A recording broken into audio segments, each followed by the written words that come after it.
नमस्कार मित्रों, माता रानी की जय हो। स्वागत है आपका हमारे YouTube चैनल पर। मित्रों, आज हम आपको बताएंगे कि एक पूजन सामग्री, एक पूजा की सामग्री जो होती है पूजन सुपारी, उससे कैसे होता है वशीकरण।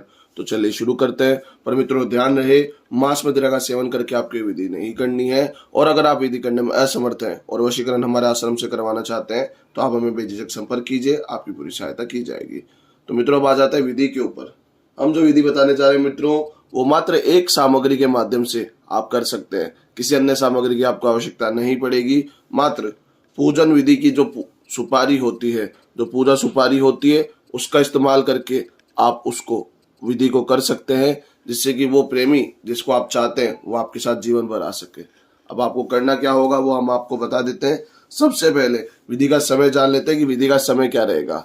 तो आप ये विधि किसी भी वार को कर सकते हैं, चाहे वो सोमवार हो, चाहे वो मंगलवार हो, चाहे वो बुधवार हो, कोई भी वार हो आप ये विधि प्रारंभ कर सकते हैं। किसी भी वार को ब्रह्म मुहूर्त के समय में अगर आप ये विधि करेंगे तो बहुत ही अच्छा रहेगा। सुबह 4 से 6 बजे का जो मुहूर्त होता है उसे ब्रह्म मुहूर्त बोला जाता है। उस समय आपको ये विधि प्रारंभ करनी होगी। स्नान आदि से निवृत्त होकर एकांत में बैठना है। और अब आ जाता है सामग्री के ऊपर। तो सामग्री के रूप में जैसा कि हमने आपको बताया, आपको मात्र एक पूजन सुपारी लेनी है। पूजा की जो सुपारी होती है उसका आपको इस्तेमाल करना है, कहीं से खंडित ना हो। साफ सुथरी पूजन सुपारी आपको इस विधि में इस्तेमाल करनी है। ये सामग्री लेके आप एकांत में बैठ जाएंगे और इस विधि को प्रारंभ करेंगे।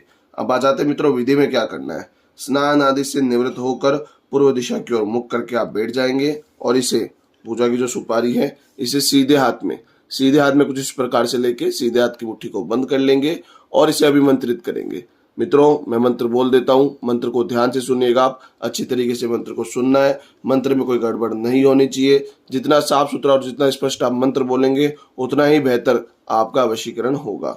तो अच्छी तरीके से आप मंत्र को सुनिएगा और फिर ही उसका उच्चारण कीजिएगा। मंत्र है, हे आदिशक्ति सामने वाले का नाम वश्यम कुरु स्वाहा। हे आदिशक्ति सामने वाले का नाम वश्यम कुरु स्वाहा। हे आदिशक्ति सामने वाले का नाम वश्यम कुरु स्वाहा। ये मंत्र आपको 108 बार बोलना है। जी मित्रों, इस जो सामग्री है, जो पूजन सुपारी है, इसको आपको 108 बार इस मंत्र से अभिमंत्रित करना होगा। बहुत ही शक्तिशाली मंत्र है मित्रों।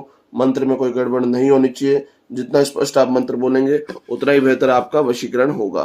तो जितना बेहतर आप बोल सकते हैं उतना अच्छा आप मंत्र को बोलेंगे।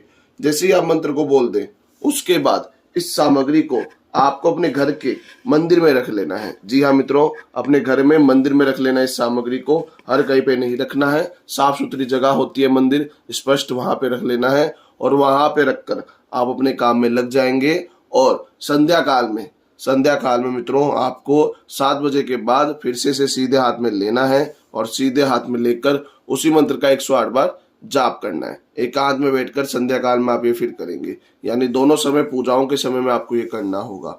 और फिर अगले दिन मित्रों सुबह फिर ब्रह्म मुहूर्त में उठकर आपको वही क्रिया दोबारा दोहरानी है। इसी सामग्री को लेकर इसे 108 बार अभिमंत्रित करना है और उस दिन शाम को आपको वही कार्य दोबारा करना है। शाम 7 बजने के बाद इसे फिर से सीधे हाथ में लेना है, हाथ मुंह धो लेना है मित्रों फिर से, और फिर 108 बार इसे अभिमंत्रित करना है। कुल 2 दिन आपको ये कार्य करना है। 2 दिन जब आप ये अभिमंत्रित कर दें उसके बाद इसे सीधा लेके जाएंगे पीपल के पेड़ के नीचे और वहां जाकर इसे वहां पे दबा देंगे और 11 बार पीपल के पेड़ की परिक्रमा करते हुए उसे जल ग्रहण करवाएंगे। मित्रों जलाभिषेक करेंगे पीपल के पेड़ का, उसके आसपास पूरी तरीके से जल निवृत्त कर देंगे। 11 चक्कर लगाने हैं, धीरे धीरे जल डालना है। कोई बड़ा पात्र लेके जाइएगा जल का अच्छी तरीके से घर से, और वहां जाकर पहले तो इसे दबा देना और 11 परिक्रमा करते हुए जल देना है पीपल के पेड़ को। और जल देते समय सामने वाले का लगातार नाम लेना है। सामने वाले का नाम लेना है और पीछे बोलना है वश्यम, सिर्फ वश्यम बोलना है। हर बार नाम लेने के साथ वश्यम बोलना है, कोई काउंटिंग नहीं करनी है। बस आपको नाम वश्यम ऐसे आपको उच्चारण करते रहना जब तक आपके 11 चक्कर पूरे ना हो जाए।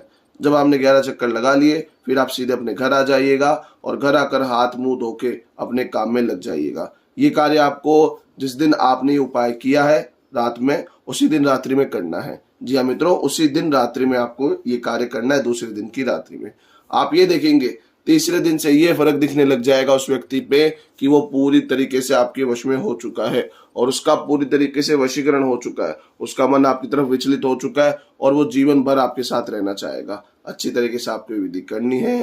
कोई भी पार्टनर आपका दूर हो रहा हो, पति पत्नी में अलग हो रहे हो, आप ये विधि कीजिए, हम आपको गारंटी देते हैं आपका काम बनेगा। अच्छी तरीके से कीजिए, माता रानी आपको जरूर सफल करेगी।